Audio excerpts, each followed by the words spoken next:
welcome to All Things Green. I'm Shelby here with my co-host Anton to discuss a variety of topics from across the sustainability universe.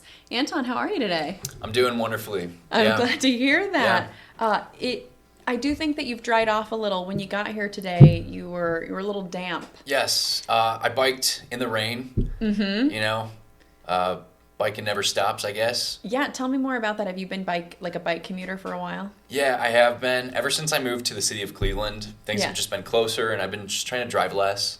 I think that's great. Do you Thank live close enough that that's like an easy bike for you, or? I really I hauled it. I really busted my butt today, and I got here in 20 minutes, which was actually record time. So that's great. I probably should get a bike, but I have to admit that I kind of didn't really learn to ride one as a kid. Like, a little bit. I know. Does that feel wild? I'm 29 years old and I basically can't ride a bike. I can get on it, but I do feel like I look like a newborn gazelle who's like still learning how to like walk on their legs. But I know that it'd be like a greener way for me to commute. And I'm moving into the city. I live kind of in like a really, really outer ring suburb right now.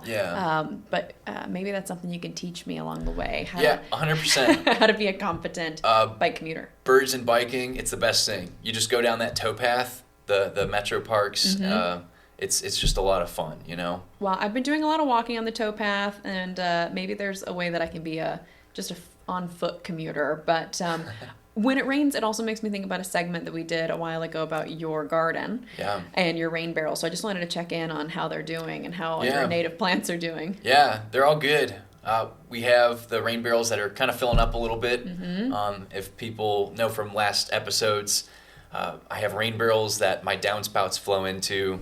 When those rain barrels actually fill up, I have like a little diverter that puts it back into the downspout so that I don't have just like a mess of water near the foundation of my home. So it's kind of like a backup if it gets too rainy. I love that. Well, if you had too much water going on, that might be an environmental violation, which is a pretty bad segue to our first segment, I think. Are you ready to get into it today? I would love to. Okay, so I have to say right off the bat that this first segment is going to start as like a little bit of a bummer, but I need you to just hold on to the end because I think it's going to get better. Does that feel okay? Yeah, I can do that. Okay, so my first story comes from Inside Climate News in conjunction with reporting from the Texas Tribune. Have you ever heard of the Texas Tribune before? I haven't. You know, I lived in Texas for 5 years. Yeah. Loved it. And the Texas Tribune is like this wonderful nonprofit news source. Oh, it's nonprofit. That's pretty cool. Yeah, they're really cool. I went to their conference a couple of times down there, and they bring in such a variety of different kinds of statewide, sort of really locally driven news. So I love to see that they partnered with Inside Climate News. We use Inside Climate a lot because they do global news stories, but I liked the local focus there. I love a local reporting outlet. Me too. Yeah. So this story comes from both those news sources, and they were covering the introduction of Senate Bill 471 in the Texas Senate by a Republican senator called Drew Springer. Okay. He's from a really small town in the northernmost part of Texas, like north of Dallas, almost on the border with Oklahoma. Yeah. Anyone who's unfamiliar with Texas, this area is pretty rural. There's a lot of industry in those types of areas of Texas. It's not exactly West Texas, what we think of when we think of like oil and gas, but it is a more rural area, definitely outside of the major cities, not even like a suburb. So this senator, who of course takes a lot of donations from companies like oil and gas companies, is proposing a new bill that would make it would cause citizens to be fined if they make more than 3 complaints about some kind of environmental hazard to the Texas Environmental Quality Commission, which essentially means that if you complain 3 times and then they don't do anything about it because they either don't get around to it or they don't find a violation, you're in trouble for that. So how does that strike you? I mean, that makes no sense to me. Yeah. Our state agencies and our environmental agencies, they're here to serve us. We pay taxes to them. Yep. We have every right to tell them if people are in danger, if communities are unhealthy and unwell. So that makes no sense to me. I feel the same way. I feel like it really disempowers residents who really, as you said, are paying for these services. They're funding the agencies, and the agencies are supposed to serve us back. And so, actually someone who used to work for that agency was quoted in the story essentially saying, it's not residents' fault if the commission isn't doing their job, if they're not getting around to seeing all these complaints. Sometimes it takes weeks or months to come back to residents after they make complaints, if they come back at all. And by then, problems change, or they've kind of gone away naturally, or you can't see it in the same way that you could before. So even if you make a complaint and then they come out and say, well, this doesn't look like what you said, that's kind of not your fault as the resident. At least that's 100%. How I feel. And I know that you have to do some of this like lobbying and communicating. So what's that like? I mean, we're talking about Texas here, but in Ohio, how long does it take you to get word back when you're reporting this kind of violation? Yeah, so working for the Buckeye Environmental Network, we deal a lot with Ohio Department of Health, Ohio Department of Natural Resources, and Ohio EPA. And it could take a while to actually get response back from these state agencies. We often have to hound them in our demands. Of course, not aggressive, but assertive, right? Mm-hmm. A lot of these state agencies, they seem to not really want to hear these complaints all the time, or maybe that's just the appearance. It takes much more than just once or twice or even 3 times to get a response in most cases. Yeah. So that's the bummer part, is that there is, a representative of the people saying, well, I don't want you to have this power to continue to complain. To put it into context, their side of the story is that residents are able to abuse the system. They quoted this woman who had reported in 28 times about the same issue. And I mean, my initial response to that is, wow, she must care a lot about this issue to have taken 28 times. I mean, you just said it takes your organization, which is built by professionals, and people are being paid to do this work, lots of effort to get through, whereas this is just a regular old citizen. I mean, can you imagine how hard that must be? Yeah. Expending that much energy, it's exhausting for a resident who just wants to make sure that they are healthy and that their community is well. If they're going to get fined after 3 times, I would just say get your neighbors together and get them to call too. Start almost like a community group or like a grassroots type of organizing to make sure that this gets pushed through and that you're not ignored. Yeah, I mean, we said we'd start with a bummer and then it would get better, so you totally took it that direction. Like, what's the climate optimism that we're going for? So you talked about organizing, but we also talked about the fact that residents aren't always as well resourced as an organization like Buckeye Environmental Network. But I know Texas isn't your focus, but do you know, like, does your organization help communities rally and organize in that way so that maybe we know that's a model Texas can build on? Yeah, 100%. I hope that there is like a similar organization in Texas. We as the Buckeye Environmental Network, also known as BEN, I could just refer to it as BEN. Oh, I love that. BEN trains community members, people who are interested or maybe just upset and frustrated. We train them on how to talk to state agencies, how to talk to their council people, go to public meetings, and present a case and a way forward so that their community is kept safe. I love that. Yeah. In Belmont County, Ohio in specific, there was a toxic radioactive waste facility, and some of the waste was getting tracked outside the facility. So we actually worked with members of a local bike shop that wanted to make sure that their roads were safe, and the rest is history. I love that. So it sounds like when we're talking about solutions, residents can always make sure they're registered to vote, contact their representatives on their own. Those are both real things that you can do, but it's even more powerful when people come together. Yes. So we will try to do a little research and see if there's anything like this in Texas that maybe people can call on. Yeah. Also, just a reminder that this hasn't passed yet. So just because something has been presented on the Senate floor doesn't mean that it's going to pass. So it's a great time for Texans to be contacting their representatives. I also just want to end on letting people know how powerful residents can be by quoting the research of a professor of economics at the University of Texas at Austin. Her name is Dr. Mary Evans, and she looked at complaints and investigations from the Texas Commission on Environmental Quality, which is the organization we've been talking about here, over a 10-year period to see the resolution status of these things. when a resident lodged a complaint, it was 4 times more likely to result in an investigation that found a violation than something that the commission found on their own or was reported by a business or by really any other entity. That's encouraging. I think so too. Residents are noticing things because they live there. They're a part of the community. They see the changes in real time and have a vested interest in it. So, yeah, there's hope here. This isn't a law. It's just a proposal. It doesn't mean it's not serious, but there's stuff to be done. So I'm glad you shared a little perspective on ways that people could do that. Yeah, 100%. And I'm really excited to get into our next article also. Yeah, me too. It's also about grassroots organizing.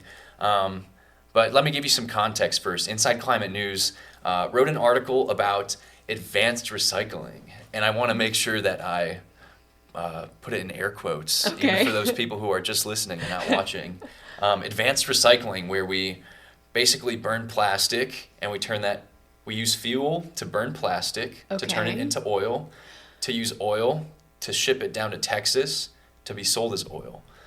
So that was a lot, but basically, this isn't advanced recycling at all. There's these plastic burning plants popping up all over Ohio in particular, but other places as well, where companies are greenwashing, saying that their plastic that they are burning and repurposing, turning it back into oil, is going to solve our plastic problem. It's just not the case. Yeah, it just sounds like another case of greenwashing to me. Oh, look, this thing is more environmentally friendly, but doesn't really sound like it in practice. Exactly. And one of the big problems is companies are effectively greenwashing this and getting grants from like federal government for like green energy. So these are like government subsidized trash burning plants in low income communities. Of course. They are allowed to reduce tons and tons of emissions every year, and there's really no way of monitoring whether or not they're following these guidelines. I have read these permits of how much chemicals they can release each year, and literally the permit says that an EPA person will come out and they will just look at the smokestack. If it's like a weird color or something, or a weird smell, then maybe there's a reason to investigate. But there's absolutely nothing stopping these companies from just releasing their emissions at night or something. Yeah, so it sounds like you do a good job for the hour that somebody's there, and then you can do whatever you want. And even just, listen, caveat here that I'm not an expert on this, but I imagine there's probably a lot more to it than just the color or the smell. Yeah. That seems very non-specific to be able to realize that there's a problem. 100%. And can I ask, why are they calling it advanced recycling? Like, what are they saying that it is? Like, why is it considered recycling? Well, the whole idea that they are burning these plastics and turning it into oil, like something like that you would make more plastics with, or maybe like using it as a fuel to burn more plastics. Yeah. Just the fact that they are repurposing this, even though it's not a healthy way of emitting toxins into a community, they're labeling it as recycling. And this is just industry speak, right? This is not reality. Right. We have a community in Youngstown who is currently going through one of these trash burning plants, and they're intimidating one of the citizen groups, saying, you can't use the word burn, you have to use the word superheating. Oh, sure. And this is all industry speak, because everybody knows that when you break down these hydrocarbons, you're going to get a release of oxygen, and that oxygen is going to have these materials combust. Like, there's going to catch fire, there's going to be an explosion, and it honestly takes only one bad day for these plants to catch fire and completely destroy a community. We're talking like an East Palestine type of catastrophe with all of these dioxins and horrible chemicals being released into the community. This all sounds pretty terrible. Are we doing just 2 terrible segments in a row, or is this one going to turn itself around just like the last one did? Well, I would say that there is a bright side. These communities that are organizing, Buckeye Environmental Network is organizing, and we're having some pushback. Like when residents do come together and they bug their council people or their trustees and they say, we don't want this facility in here, we know it's bad, it's going to affect our health, we already are at a high risk of cancer, we can't have more of this. those conversations, those dialogues, and that community pushback really is effective. So I'm happy to give you more updates in the future. Yeah, please. I would love to keep you updated on the Youngstown plant, and there's other plants going in too. So yeah. I look forward with vested interest to hearing more about this. It really feels like another instance of like, this thing that can make us money is actually great for the environment, because that is a more marketable message than just use the stuff you already have. Yeah. Buy less plastic in the first place. I mean, we're not 100%. perfect. I've got a plastic pen sitting here on the desk, but I'm going to use it as long as I can possibly get it to work. So thanks for sharing that with us. Absolutely. Do you want to move on to talking about what we do for a living? Yeah. Okay.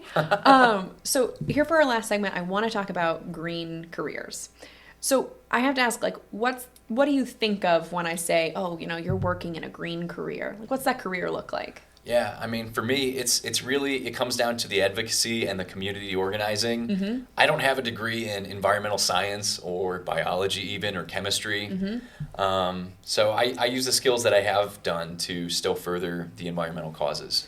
Yeah, I read a report from a company called Lightcast. They're a labor market analytics group, and they were looking at the growing demand for what they call, quote, green jobs. I don't think they made that term up, but I'm just attributing it to them for here. Sure. So their labeling, their definition of green jobs is up more than 50% since 2019. So that's really just like a 3 or 4 year time period.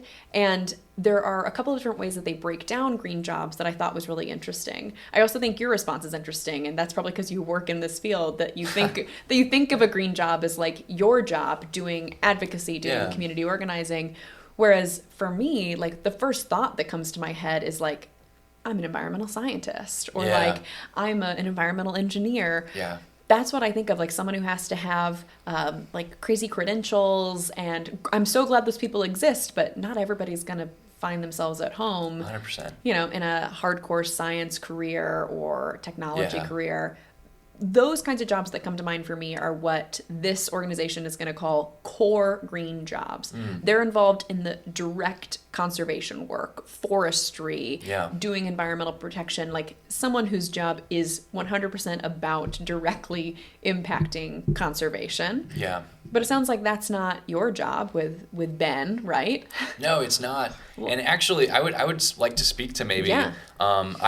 I thought after I had gone through, got my degree in history, got my master's in public administration, which is like a public policy degree, I was like, oh no, am I going to have to go back to school for like civil engineering or like environmental science to work on these stormwater issues that I want to work on? And eventually I kind of just found a way to wiggle my way into a green career using the skills that I've had.